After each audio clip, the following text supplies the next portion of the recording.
Yeah, it's going to hit the wall at some point. The blame squarely goes to government for taking Kenyans for a ride for over 40 days. And I keep repeating in this show, this is not an emergency that happened yesterday night. We knew, we've been talking about it. And we started early telling the government that they should not give Kenyans scapegoats. Yeah. Scapegoats like the Strait of Hormuz. There is no fuel in Kenya that passes through the Strait of Hormuz. Even the one that was in Mombasa never passed through there. So it is important that we keep on communicating clearly. The bigger element is this, Jeff. And I hope you have time for it. The bigger element is that as Kenyans cry in the pump today and tomorrow and the days to come, our leaders are celebrating because they are the owners of G2G. They are making profits as Kenyans cry in the pump. And I hope you'll give us time so that by tonight Kenyans will know who are the owners of G2G companies. Yes. And why have they been taking advantage of Kenyans? That leaders are elected to lead so that we can alleviate the situation of the Kenyan people.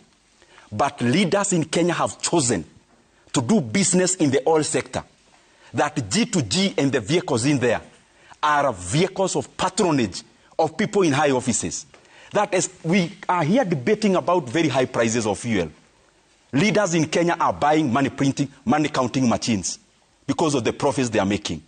It is ridiculous. It is very embarrassing. And I hope you'll give us time. Absolutely. Talk about G2G. Yes. To talk about patronage in the oil in Turkana with me, step by step, without remembering these diversions. And I'll go actually to the point that my brother from EPRA was perpetuating in this show. Let me start again by saying here, for the record, G2G is a SCADO. G2G is a kiosk. G2G is a profiteering machine for the people in power. The companies you mentioned there, the people, some are also glaring. They don't even hide their identities. One of the local companies, you see clearly the owners are the opposition leaders. When did it join G2G? After 2024 protest. And he talked about it. And I don't run away from responsibility. The point is, instead of us as leaders listening to what the Kenyan people wanted us to do, which were credible things, in whichever side you are in that time, it was important that we address the issues. But what did we do? We blanketed the issues. Then the political elite went into a room, cut deals. One of the deals was about G2G. Inclusion of that company you mentioned there. Why? Political patronage. So let me be sequential. He talked about G2G, how it is good and dollars, some mini semantics and kizugumingi. But let's just break it down. We talk about G2G, it has stabilized our shillings. We pay in shillings. Which shillings? After 6 months, you still have to pay dollars. We don't pay Saudi Aramco in Kenya shillings. After time, you still have to pay dollars. So that's one. How has our performance in exchange rate performed since G2G? When we never had G2G, the Kenya shillings to USD was 118, maximum 120.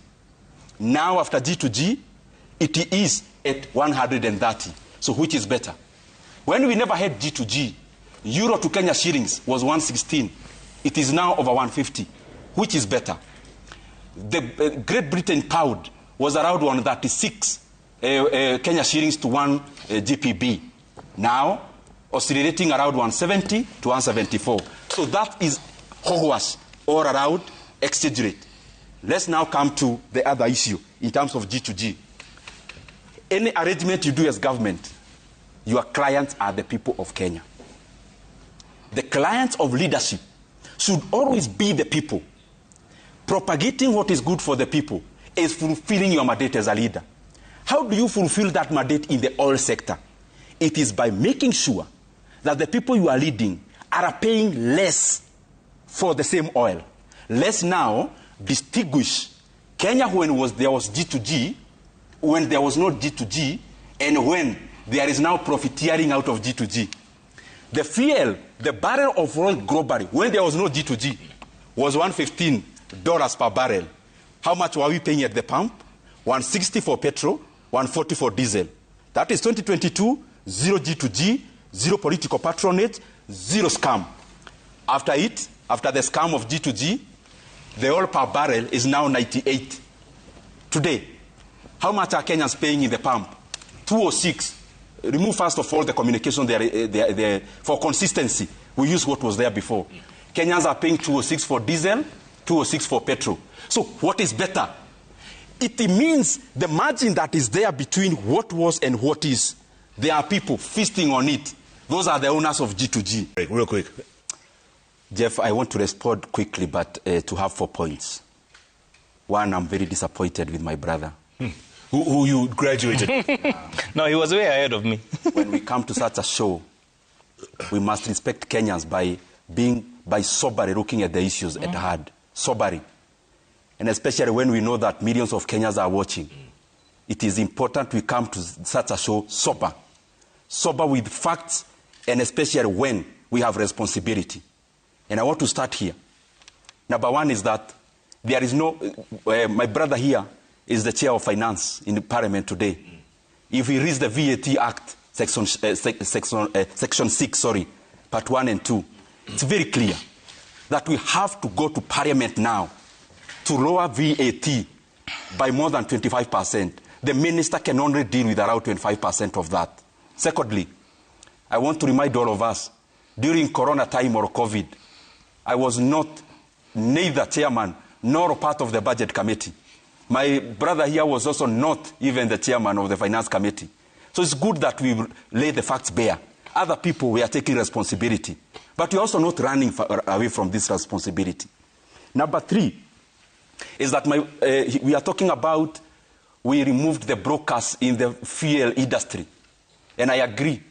We removed the people who are dealing with the oil in the oil sector competitively, so that we consolidate the opportunity through G2G, so that the leadership of the country can profit out of the oil industry. And that is why in the same G2G he cited, the company that handles 75% of the volumes, which is an instrument of patronage, they are the same people doing upstream oil in Turkana. That even the same oil he's talking about, Turkana oil, has been taken over as a personal property, as patronage, political patronage by leaders. The other point that I want to highlight is I keep hearing some hurabaloo, some bravado around exchange rate. And I'm talking about issues that Kenyans can verify today. I have heard here in this show, and I have heard previously from the people in government giving us some lecture. Oh, we reduced the dollar from, I don't know, 160 to 130. This is the fact, Jeff. During the day of election and during the day of swearing in, the Kenya, which is 2022, when President Uhuru Kenyatta was president, the USD to Kenya shillings was 119 and 121 shillings respectively between the day of election and the day of swearing in. It is the same government through the syndrome I described earlier, which took the dollar to 160 in the year 2024. So you come here, make the situation so bad, and then you want to tell us you have made it better. The Kenya shillings was stronger in 2022 than now. And if you want to compare that, don't just use the dollar to give us semantics. Use the other global currencies. The dollar during the election day was 120. Is now around 130. Look at the euro. The euro was around 116. It's now around 150. 50, yeah. Between 116 and 150. When is the shilling stronger? It is back then. The Great British pound, the Great Britain pound, the pound was 136 in the year 2022. It is now 174. So in such a crisis like this, the least you can do is to come on TV and purport to misinform Kenyans. Kenyans are learned. Anyone coming, especially from government apologists, they must come and face Kenyans at least with respect.